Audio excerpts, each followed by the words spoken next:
Resigned Ateneo coach Tab Baldwin is set to appear before the National Bureau of Investigation amid the probe into the deaths of two Ateneo players. For the latest, let's bring in Mobile Journal Arles de los Santos. Arles, go ahead.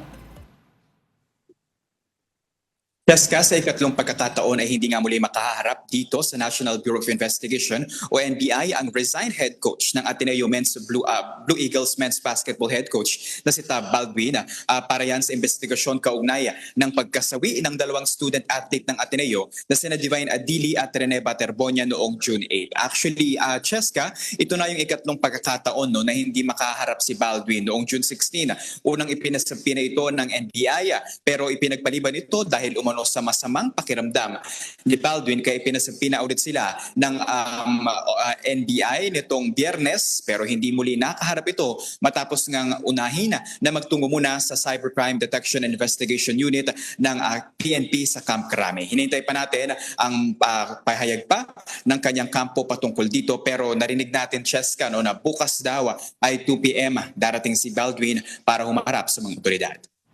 Arles, are we expecting any cases to be filed in the coming days? Well, at least, Cheska, according sa PNP, it has completed around 80% of its investigation and at least 48 individuals na sa side ng PNP ang kanilang naipatawag bilang bahagi ng kanilang inquiry at meron pang mga nakatakda nitong pinatawag noong June 19 and 22, so mas tumaas yung 48 na individual na yun.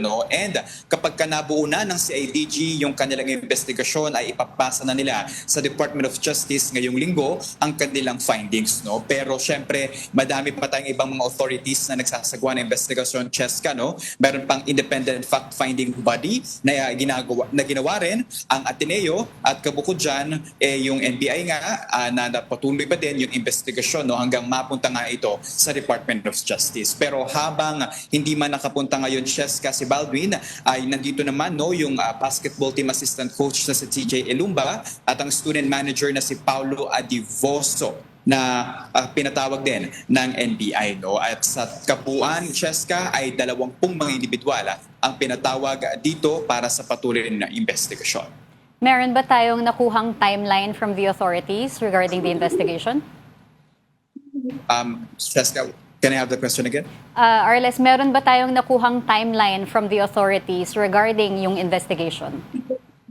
Wala pang definite timeline, Cheska, pero ipatatawag daw nila ang lahat ng sino man na mga individual na posibleng may kinalaman o impormasyon patungkol doon sa pangyayari na pagkalunod ng dalawang student athlete and later on makasuhan at mapanagot kung sino man ang dapat mapanagot. Pero kasama din sa tinitignan, Cheska, ng otoridad ay kung paano nga ba masisigurado na mapangangalagaan ang kaligtasan at kasiguraduhan ng buhay ng mga student athlete sa mga paparating pang mga conferences at sa iba't ibang mga bahagi ng bansa. Cheska.